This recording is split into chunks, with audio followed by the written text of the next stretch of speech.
Hello hi every one, എല്ലാവർക്കും AZB അക്കാഡമിയിലേക്ക് സ്വാഗതം. നിങ്ങളെല്ലാം സുഖം വിശ്വസിക്കുകയാണ്. അപ്പം നമ്മൾ വന്നിട്ടുള്ളത്, നിങ്ങൾക്കറിയാം 2026 നമ്മുടെ LDSC വരുമെന്നുള്ള കാര്യം നിങ്ങൾക്ക് അറിയാമായിരിക്കും അല്ലേ? കാരണം 2026 LDSC വന്നാൽ 2027 എക്സാമിനേഷൻ നടത്താൻ വേണ്ടി സാധിക്കുകയുള്ളൂ അല്ലേ?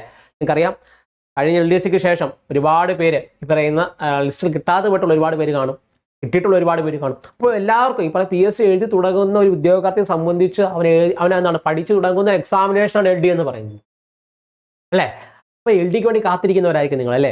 അപ്പോൾ LDയുടെ നമ്മൾ ഈ പറയുന്ന എന്നായിരിക്കും എക്സാം ഡേറ്റ്, അതേപോലെ തന്നെ സാലറി, മറ്റു കാര്യങ്ങളൊക്കെയാണ് നമ്മൾ ഡിസ്കസ് ചെയ്ത് പോകുന്നത്. ഓക്കെ, അപ്പോൾ എല്ലാവർക്കും നമ്മുടെ വീഡിയോയിലേക്ക് സ്വാഗതം ചെയ്യുകയാണ്. നമ്മൾ നോക്കിയേ, ഇത് 2023 പ്രസിദ്ധീകരിച്ചിട്ടുണ്ടായിരുന്ന കേരള PSCയുടെ ഒരു LDയുടെ ഒരു എന്താണ് നോട്ടിഫിക്കേഷനാണ് കേട്ടോ. അപ്പോൾ അതിനകത്ത് കാണാൻ വേണ്ടി സാധിക്കും 503/2023 എന്ന് പറയുന്ന കാറ്റഗറി നമ്പറിൽ വന്നിട്ടുണ്ടായിരുന്ന ഒരു നോട്ടിഫിക്കേഷൻ. ലാസ്റ്റ് ഡേറ്റ് എന്ന് പറയുന്നത് 3/1/2024 ആയിരുന്നു. 3/1/2024 ആയിരുന്നു അതിൻ്റെ ലാസ്റ്റ് ഡേറ്റ് എന്ന് പറയുന്നത് അല്ലേ? ലാസ്റ്റ് ഡേറ്റ് എന്ന് പറയുന്നത് 3/1/2024 ആയിരുന്നു. ശരിയല്ലേ? അപ്പോൾ 3/1/2024 ആയിട്ടുണ്ടായിരുന്ന നമ്മുടെ നോട്ടിഫിക്കേഷൻ 2023 ഗസറ്റ് ഡേറ്റ് വരുന്നത്. 30/1/2023 ഗസറ്റ് ഡേറ്റ് വരുന്നു. 3/1/2024 ആയിരുന്നു ലാസ്റ്റ് ഡേറ്റ് എന്ന് പറയുന്നത് അല്ലേ?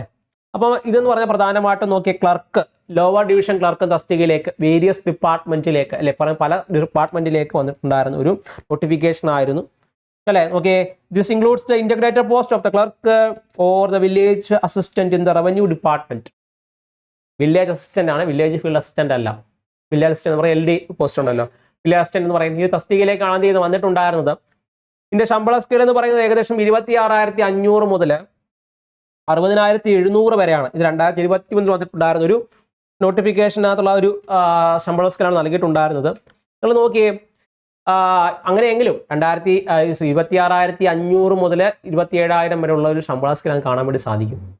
പക്ഷേ ഇതിനേക്കാൾ ഇച്ചിരി കൂടെ നമുക്ക് അധികം കിട്ടുമെന്നുള്ളതാണ്. കാരണം ഡിയറൻസ് അലവൻസും, ഹൗസിംഗിൻ്റെ അലവൻസും, ട്രാൻസ്പോർട്ടേഷൻ അലവൻസും, മെഡിക്കൽ ബെനിഫിറ്റ്സും എല്ലാം കൂടെ നോക്കുമ്പോൾ അറിയാം, ഈ പറഞ്ഞ നിങ്ങൾ അടുത്തു നിന്നൊക്കെ പോയിട്ട് വരുന്നവരാണെങ്കിൽ അത്രയും ഉണ്ടാവില്ലെങ്കിൽ പോലും, എല്ലാ ദൂരെയൊക്കെ യാത്ര ചെയ്യുന്നവരാണെങ്കിൽ പറയുന്ന അലവൻസ് എല്ലാം കൂടെ കൂട്ടും അത്യാവശ്യം നല്ല രീതിയിൽ നിങ്ങൾക്ക് എന്ത് ചെയ്യും, ശമ്പളം കിട്ടും.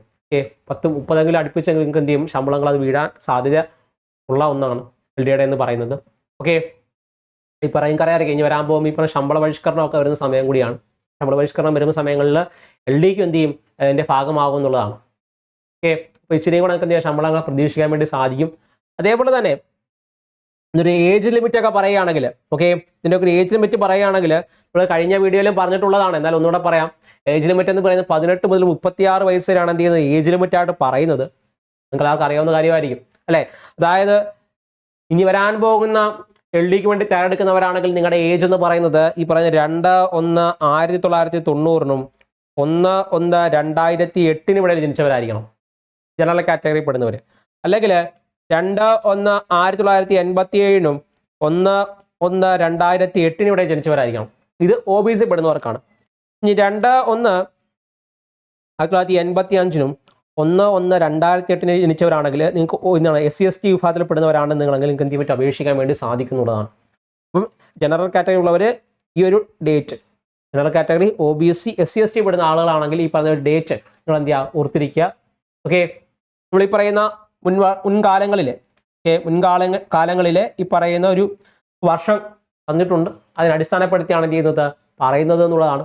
നിങ്ങൾക്കറിയാം 2023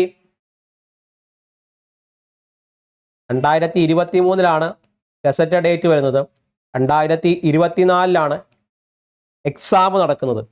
ഇത് പലയിടത്തും പല സമയത്തായിരുന്നു എക്സാമിനേഷൻ എന്ന് പറയുന്നത് അല്ലേ? നിങ്ങൾക്കറിയാമായിരിക്കും, എറണാകുളത്ത് 5/10/24 വയനാടിൽ ആ സമയത്ത് തന്നെ ആയിരുന്നു, വയനാട്ടിൽ അല്ലേ? വയനാടിന് അതേപോലെ ആയിരുന്നു. കാരണം നിങ്ങൾക്കറിയാം LD എന്ന് പറയുന്നത് ഡിസ്ട്രിക്ട് വൈസായിട്ടാണ് ഈ പറയുന്ന എക്സാമിനേഷൻ വിളിക്കുന്നത്. ഇടുക്കിക്ക് നോക്കുകയാണെങ്കിൽ ഇടുക്കി 19/10/2024 ആയിരുന്നു അല്ലേ? അതേപോലെ തന്നെ തിരുവനന്തപുരത്ത് നോക്കുകയാണെങ്കിൽ 27/7/2024 ആയിരുന്നു. ആലപ്പുഴ, പാലക്കാട് എന്നിവർക്ക് 7/9/2024 ആയിരുന്നു. കോഴിക്കോടിന് 28/9/2024 ആയിരുന്നു. പത്തനംതിട്ട, കാസർഗോഡ്, തൃശ്ശൂർ എന്നിവർക്ക് 31/8/2024 ആയിരുന്നു. അങ്ങനെ ഓരോരുത്തർക്കും ഓരോ സമയങ്ങളിലായിട്ടാണ് ഈ പറഞ്ഞ എക്സാമിനേഷൻ നടത്തിയിട്ടുണ്ടായിരുന്നത്. ഈ 2024 കഴിഞ്ഞിട്ടുണ്ടായ എക്സാമിനേഷൻ്റെ റിസൾട്ട്, റാങ്ക് ലിസ്റ്റ് 2025 പ്രസിദ്ധീകരിച്ചിട്ടുണ്ടായിരുന്നു അല്ലേ? ശരിയല്ലേ? ഓക്കെ 2025 എന്ത് ചെയ്തു റാങ്ക് ലിസ്റ്റ് അവർ എന്ത് ചെയ്തു പബ്ലിഷ് ചെയ്തിട്ടുണ്ടായിരുന്നു എന്നുള്ളതാണ്. ഓക്കെ അത് ഈ പറയുന്ന രീതിയിൽ കട്ട് ഓഫിനൊക്കെ വ്യത്യാസമൊക്കെ ഉണ്ടായിരുന്നു. കാരണം ഈ പറയുന്ന തിരുവനന്തപുരത്തൊക്കെ വരുമ്പോഴത്തേന് ഏകദേശം 75 അടുപ്പിച്ചൊക്കെ എന്ത് ചെയ്യുന്നു കട്ട് ഓഫ് 75-73 അടുപ്പിച്ചാണ് കട്ട് ഓഫ് വന്നിട്ടുണ്ടായിരുന്നത് എന്നുള്ളത് തോന്നുന്നു. ഓക്കെ അങ്ങോട്ട് കൊല്ലം അങ്ങോട്ട് പോകുമ്പോൾ എന്ത് ചെയ്യുന്നുണ്ട് ഏകദേശം 50-55 ഒരു 60 ആ ഒരു റേഞ്ചിലേക്ക് എന്ത് ചെയ്യുന്നുണ്ട് ഈ പറയുന്ന രീതിയിൽ കട്ട് ഓഫ് ഓരോ ജില്ലയിലും പല കട്ട് ഓഫ് ഒക്കെ ആയിരുന്നു. ഇച്ചിരി കൂടി നിൽക്കുന്ന തിരുവനന്തപുരത്തായിരുന്നു ഇച്ചിരി കട്ട് ഓഫ് കൂടി നിന്നിട്ടുണ്ടായിരുന്നത്. ബാക്കി ജില്ലകളിൽ പറയുന്ന രീതിയിൽ 50 അങ്ങനെ ഒരു റേഞ്ച് 55-നൊക്കെ മുകളിലോട്ടാണ് എന്ത് ചെയ്യുന്നത് പോയിക്കൊണ്ടിരുന്നത് അല്ലേ. അപ്പം നിങ്ങൾ പ്രധാനമായിട്ടും ഇനി വരാൻ പോകുന്ന LD നോക്കിയിരിക്കുന്നവരാണെങ്കിൽ നിങ്ങൾക്കറിയാം പ്രധാനപ്പെട്ട നോട്ടിഫിക്കേഷനൊക്കെ ഈ പറയുന്ന 2025 കൂടി തന്നെ PSC വിളിച്ചിട്ടുണ്ടായിരുന്നു. അതായത് unit assistant, company board assistant, excise inspector, sub inspector, SBCID, Kerala administrative tribunal, അതേപോലെ തന്നെ കമ്പനി ബോർഡ് എലിജിയസ് പറയുന്ന എലിജിയസ് LD ഒക്കെ നോക്കുന്നവരാണ് കമ്പനി ബോർഡ് എലിജിയസ്, ബൊക്കോയെ, LD ടൈപ്പിസ്റ്റ് അല്ലേ, അതേപോലെ തന്നെ വില്ലേജ് ഫീൽഡ് അസിസ്റ്റന്റ് അല്ലേ, കമ്പനി ബോർഡ് എലിജിയസ് ഇതെല്ലാം എന്ത് ചെയ്തിരുന്നു വിളിച്ചിട്ടുണ്ടായിരുന്നു. ഓക്കെ അപ്പോൾ അതിൻ്റെയൊക്കെ എക്സാമിനേഷൻ ഈ പറയുന്ന 2026 തന്നെ നടക്കും. 2026 ഒരു നവംബർ-ഡിസംബർ മാസങ്ങളിലാകുമ്പോഴത്തേന് എന്ത് നടക്കും ഈ പറയുന്ന പുതിയ LD ക്ലർക്കിൻ്റെ നോട്ടിഫിക്കേഷൻ വരും എന്നുള്ളതാണ്. LD ക്ലർക്ക് നോട്ടിഫിക്കേഷൻ ഈ പറയുന്ന നവംബർ-ഡിസംബർ മാസങ്ങളായിരിക്കും എന്ത് ചെയ്യുന്നത് വരുന്നത് എന്നുള്ളതാണ്. മനസ്സിലാവുന്നുണ്ടോ? അതേപോലെ തന്നെ അതിൻ്റെ എക്സാമിനേഷൻ എന്ന് പറയുന്നത് 2027 എന്ത് ചെയ്യുന്നത് നടക്കുന്നത്. അപ്പോൾ അതുകൊണ്ടാണ് നമ്മൾ ഈ പറയുന്ന 2027 എന്ത് ചെയ്യുക പറയുന്ന എക്സാമിനേഷൻ നടക്കുന്ന എക്സാമിനേഷൻ പഠിച്ചു തുടങ്ങുക എന്നുള്ളത് പറയുന്നത്. കാരണം നിങ്ങൾക്കറിയാം PSCയിൽ എഴുതി തുടങ്ങുന്ന ഒരു വിദ്യാർത്ഥിയെ സംബന്ധിച്ച് അവന് ഏറ്റവും കൂടുതൽ ഈ പറയുന്ന ആളുകൾ നോക്കുന്ന ഒരു എക്സാമാണ് ഈ പറയുന്ന LDC എന്ന് പറയുന്നത് അല്ലേ, LDC എന്ന് പറയുന്നത് എന്നുള്ളതാണ് അല്ലേ. അപ്പം അതിലേക്കൊക്കെ പഠിച്ചു തുടങ്ങുന്നവരാണെങ്കിൽ നിങ്ങൾ എന്ത് ചെയ്യുക പ്രയാണം ഇപ്പം തന്നെ നിങ്ങൾ ആരംഭിക്കുക എന്നുള്ളതാണ് അല്ലേ. പത്രത്തിൽ ഈ പറയുന്ന LDCക്കൊക്കെ വേണ്ടി പഠിക്കുന്നവരാണ് നിങ്ങളെങ്കിൽ നമ്മുടെ ACDB അക്കാഡമിയിൽ മിഷൻ LDC 2020 പുതിയ ബാച്ച് നമ്മൾ ലോഞ്ച് ചെയ്തിട്ടുണ്ടായിരുന്നു. ഓക്കെ അപ്പോൾ ഇതിൽ പഠിച്ചു ആത്മാർത്ഥമായിട്ട് പഠിച്ചു തുടങ്ങുന്നവരാണ് നിങ്ങൾ തീർച്ചയായിട്ടും ഈ പറയുന്ന രീതിയിൽ കോഴ്സുകളിലൊക്കെ ജോയിൻ ചെയ്യാൻ വേണ്ടി സാധിക്കുന്നതാണ്. അത് സ്റ്റഡി പ്ലാൻ നിങ്ങൾ എന്ത് ആദ്യം മുന്നോട്ടെടുത്ത് വെക്കുക എന്നുള്ളതാണ്.